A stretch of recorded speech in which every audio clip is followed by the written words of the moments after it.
On today's episode, gluteal muscle weakness in proximal hamstring tendinopathy.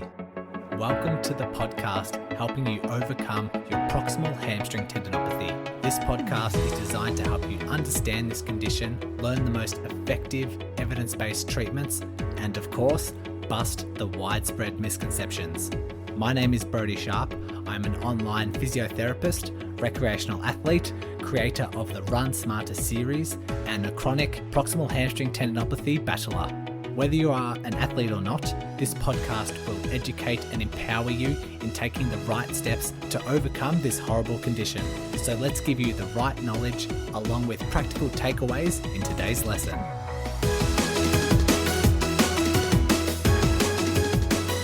Okay, a nice short episode today, but it's going to be a little bit punchy in terms of the message, but it's a lesson that I think we haven't really discussed yet, so worth doing an episode on it. And I kind of got the idea after reviewing a paper, a research paper that was published. I've got a whole stack of them through a whole bunch of folders, and there was one in 2017, and the title was Gluteus Maximus Inhibition in Proximal Hamstring Tendinopathy.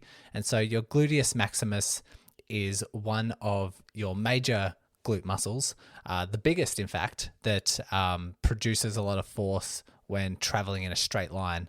And so the research paper was by Julio Jesus, I think you pronounce it, and colleagues. And so there's a plenty of things, a lot of limitations with this study, but just gave me the idea to come up with this topic. So this study in particular, they took 3 people with left-sided proximal hamstring tendinopathy, so very small sample size, but they decided to test out the glute max, the Gluteus Maximus, and its muscle strength compared to the other side using a handheld dynamometer, which just assesses the amount of force that's produced. And they did so by looking at hip extension. So if you can imagine the participants laying face down on a like a physio bed or like a massage table, and they have the one side, their knee is bent to 90 degrees, so face down, knee bent, and then what they're trying to do is drive their foot or their heel up towards the ceiling. So they're trying to lift the whole thigh off the bed upwards. In the meantime, the dynamometer, that pressure sensor, is on the distal part of the thigh, so almost behind the knee, but slightly higher up the thigh, and just measuring the amount of force that person can produce. And they, I think it was strapped down, so they're not moving. It's a concentric, it's an isometric, force production as they just attach a belt around the thigh, around the bed, and then that dynamometer just measures how much resistance is applied to that belt. But what they did was quite interesting. So they had the subjects produce as much force as they can, drive that foot up to the ceiling, but then they also did what they call a, let me see if I can find the term they used, a neuromuscular electrical stimulation of what they called a medium frequency. And this was like putting probes on the skin on that muscle and forcing that muscle to contract. So you're getting its absolute strength without any influence. It's like an involuntary contraction of that muscle to look at the overall contraction of what that muscle can produce. And so they followed a particular formula of, okay, all 3 patients had left-sided proximal hamstring tendinopathy, so they went through the right side first. So they did the right side when the participant was conscious of activating that hip extension. So they did that. Then after a couple of minutes of rest, they put the probes on the skin and did this neuromuscular electrical stimulation. So they stimulated that muscle still on the right side and saw what force it could produce. Then they moved their attention to the left side or the affected side and repeat the process. So they got the participant to do this hip extension movement, put the probes on again, and got the stimulation, that electrical stimulation, to contract that muscle involuntary, and had a look at all those 4 measurements. And what they found was, on average, the deficit was 34% of the torque that was generated was lower. So a deficit of 34% on the left side when it was non-stimulated compared to all the other 3 measurements. And it's an interesting study. Like all 3, it seems like the unaffected side, both stimulated and unstimulated, and then the left side, non-voluntary. So when they use that electrical stimulation, all those forces were very, very similar. But when the only difference was when you asked the participant to voluntarily extend that hip and contract that glute muscle, that's where all the deficits lie. And so they found that on average, like I said, 34%. So quite a large deficit. Like I said, this study has a bunch of limitations. One is a small sample size, only 3 people. They could have found more than that. 2, we don't know why so there's a couple of reasons why the participant would not produce that amount of force. It could be weakness, but then there could also be potentially anxiety to produce that force. It could be painful to produce that force, or there could just be worry that it could produce pain. So look, there's a couple of things. However, the limitations aside, it's highly recommended amongst health professionals that we encourage gluteal muscle strengthening as in conjunction with building up the PHT, that tendon capacity. And so I thought I'd just share a few things, a few ideas that I do have for you in order to make sure you're ticking the box with glute strength in your rehab, as well as obviously addressing the endurance, strength, power of the proximal hamstring tendon. So let's start off with a few glute medius exercises. So it's different to glute maximus. So there's a few glute muscles, but glute medius is an important one. It keeps your hips level when you are standing on one leg.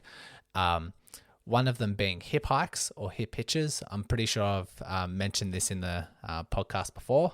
If you're not familiar with that particular movement, what you're doing is just standing, sometimes on a step, but you're keeping, let's just say, the right leg still on the ground while the left leg and the left hip elevate a couple of inches off the floor and then back down to the ground. So all you're doing is activating that right side, that right glute, to lift up the left side of the body. And we can progress this with weights. We can hold a weight in that left hand to make it more challenging. This is not strengthening the glute maximus. This is strengthening the glute medius. So hip hikes are a good one. I do give this to a number of my runners and a number of my PHT clients. The other one being crab walks. I love crab walks for runners just in general. If you're not familiar with crab walks, TheraBand, those resistance bands, either around the feet, around the knees. Which one we choose depends on the individual and how their individual technique is, but you're essentially just sidestepping. You maintain a quarter squat and you just take side steps, keeping a large amount of tension on those bands, and the glute medius, they fire really, really nice. So both of those examples, those hip hikes and crab walks, they can strengthen your glute medius. So we're already doing a nice job of attacking your PHT issues. It's good for PHT recovery to obviously address the glutes. But these type of exercises don't necessarily produce a lot of pain for PHT, no matter how severe the symptoms are. If it's purely PHT, these type of exercises don't really produce a lot of pain. So it can be quite nice to at least make a nice start while you are dealing with very low levels of rehab with your PHT, like your bodyweight bridges or something. Okay, so then we move on to the glute maximus and a couple of exercises here. Some of them that I suggest, they might produce pain for you. It depends on where you're at in your recovery. It depends on whether it's challenging for the tendon. You haven't necessarily addressed that kind of tension before. So take this, take these suggestions as just depending on symptoms. So first being hip thrusts. So this is a very similar to a bridge style exercise, but your shoulders are up on a bench, on the side of a bench, and your feet are down on the ground, and you are thrusting your hips towards the ceiling. And this could be done with weights. You can hold on to a dumbbell on your hips. We can do it double leg, we can do it single leg, but we're trying to get that hip extension. We're trying to thrust those hips towards the ceiling and activate your glute muscles as strong as we can with that particular exercise. We could just do a bridge, or like a weighted bridge, like I said, with the hips, with a weight on the hips.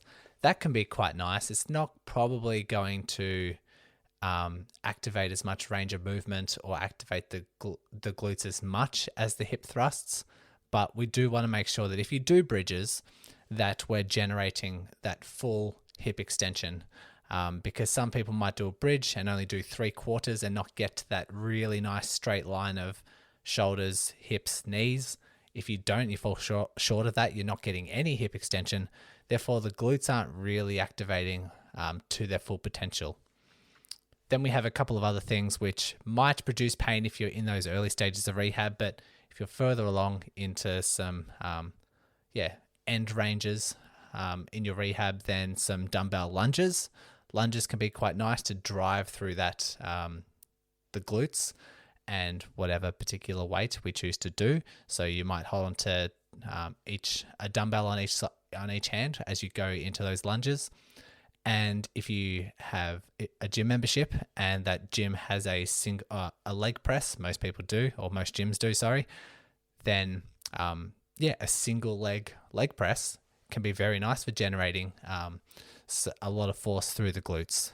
And they're my suggestions. So hip thrusts, bridges, dumbbell lunges, and single leg press. I thought I'd include a couple of power exercises as well, just in case you really are in that end stage and performing quite well, but just wanting to either prevent PHT from returning, or just really focusing on, now we're at the running high functioning stages and you just really want to make sure you're ticking all the boxes. So for power, rocket jumps. If you're not familiar with the rocket jump movement, you could probably look it up on YouTube, but a high box, like higher than your knees if you're standing next to it, you place one foot up on that box, and that's your starting position. And essentially what you have to do is step up onto that box, but drive through that foot that's already on the box and launch yourself into the air. Once you launch yourself into the air, that foot goes back down onto the box and you land with the other foot on the floor. So we're just launching up into the air and really getting a lot of glute activation. So that's why it's power based. Kettlebell swings are very, very nice as an end stage for both the PHT tendon and also for the glutes. So if you wanted to maybe bias the glutes a little bit, I think maybe widening your stance and maybe turning the toes out a little bit slightly, but then just really focusing on squeezing the glutes at the top of this kettlebell swing action can really help generate a lot of gluteal action, muscle activation, and then strength. So let me go through those again. So the glute medius, there was hip hikes, there was crab walks. For the glute max, we've got hip thrusts, we've got a bridge with full extension, dumbbell lunges, a single leg press in the gym, we've got rocket jumps, we've got kettlebell swings. Those are the ones I had written down. You might ask me, like, where's my starting point, or how many sets, how many reps can I do? That's where it all just is based on the individual. Unfortunately, I can't provide that answer because it'll just depend how strong you are, depend on your form, depend on your technique, depend on what you find difficult, just depend on what the tendon can tolerate. And so hopefully you can start off doing some of these just through trial and error and see if you're benefiting from them, or if there is a flare up, then perhaps you've done too much. But it's a good overall message for this episode, just to make sure we're not just focusing on the hamstring. We do know that in these stage 3, stage 4 of your rehab that's been said in the research, is to focus on the whole kinetic chain, which is just essentially focusing on the entire lower leg and trunk and coordinating all those muscle patterns together in order to return back to sport or some sort of highly functioning movements. But in the early stages, definitely hamstring, but we want to focus on the glute as well. So yeah, hopefully you enjoyed this. Hopefully perhaps you've noticed some weak points or some chinks in your armor within your rehab, and we can use this episode and start to get to work on a few more practical steps to build your overall rehab. And so next episode, I'll dive into developing a flare-up plan, what to do with a flare-up plan, because we all know with life, it's not smooth sailings. We'll encounter flare-ups of various degrees. And so, I thought I'd just write down my thoughts, jot down a few things that I thought you might want to learn. And we'll catch you in that episode next time.